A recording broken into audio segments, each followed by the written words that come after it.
خطا کا پتلا، مصنف شاہ بہرام انصاری۔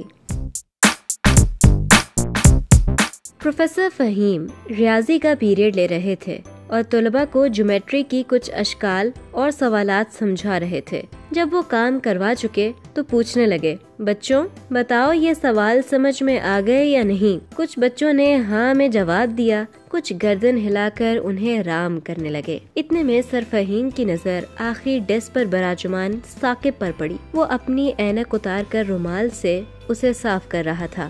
ہاں بھائی ثاقب بیٹا، تم بتاؤ میں نے ابھی جو سوال سمجھائے ہیں کیا ان کا طریقہ تم کو سمجھ میں آ گیا ہے؟ تو ثاقب کے بولنے سے قبل ہی نعمان کہنے لگا، سر اس اینکو کو کیا سمجھ آئے گی؟ نعمان یہ کیا بدتمیزی ہے؟ کیا تمہیں کمرہ جماعت میں بیٹھنے کے آداب نہیں آتے؟ سر فہیم کی آواز پر جماعت میں سکوت چھا گیا۔ نعمان کا تعلق ایک کھاتے پیتے گھرانے سے جبکہ ثاقب متوسط طبقے سے تعلق رکھتا تھا۔ اس کے والد کی ماہانہ قلیل آمدن سے بمشکل گھر کا خرچہ چل رہا تھا۔ ثاقب صبح اسکول جاتا اور چھٹی کے بعد دوپہر سے شام تک ایک درزی کی دکان پر کام کرتا تھا۔ اتنی مشقت کے بعد اس کے ہاتھ 50 روپے والا نوٹ تھما دیا جاتا۔ گھر آ کر وہ رات گئے کسی اسکول کا کام مکمل کرتا اور سبق یاد کرتا۔ سارا دن نظر کا کام کرنے کی وجہ سے اسے موٹے شیشوں والی اینک لگ گئی تھی۔ اس دن کے بعد ثاقب جب بھی اسکول جاتا تمام کلاس فیلو اور اسکول کے لڑکے اس کا مذاق اڑاتے۔ ثاقب ایک دبلا پتلا اور شریف بچہ تھا، اس لیے وہ انہیں کچھ کہنے کی بجائے خاموش رہتا۔ نعمان کی ثاقب سے نہ جانے کیا مخالفت تھی کہ وہ ہمیشہ اس کو نقصان پہنچانے کی طاق میں رہتا۔ نعمان نے ثاقب کے بہت عجیب سے نام رکھے ہوئے تھے اور وہی اسے سب سے زیادہ تنگ کرتا تھا۔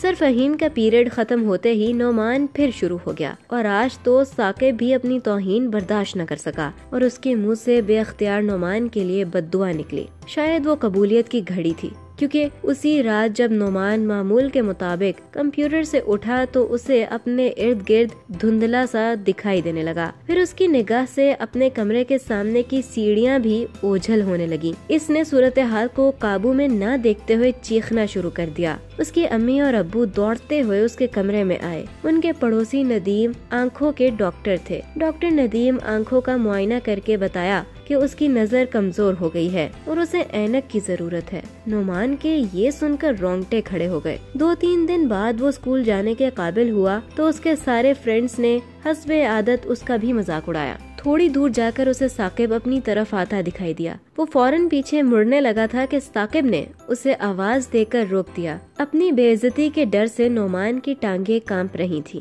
ثاقب نے اس کے قریب آ کر اس کے کندھے پر ہاتھ رکھا تو نعمان کا دل جیسے دھڑکنا ہی بھول گیا ہو۔ ثاقب نے اس سے کچھ کہنے کے لیے لب ہلائے ہی تھے کہ اس سے بیشتر نعمان بول اٹھا، ثاقب پلیز مجھے معاف کر دو، میں غلطی پر تھا، تمہارا مذاق اڑاتا تھا، اللہ نے مجھے تمہیں ستانے کی سزا دی ہے، اب میں عمر بھر اس کو بھگتوں گا۔ نعمان کے آنسو دیکھ کر ثاقب کا دل پسیج گیا اور وہ اسے درد مندانہ لہجے میں حوصلہ دینے لگا، نہیں میرے دوست، انسان تو خطا کا پتلا ہے، جانے انجانے میں اس سے غلطی ہو ہی جاتی ہے، میرے لیے یہی کافی ہے کہ تم راہ راست پر آ گئے ہو۔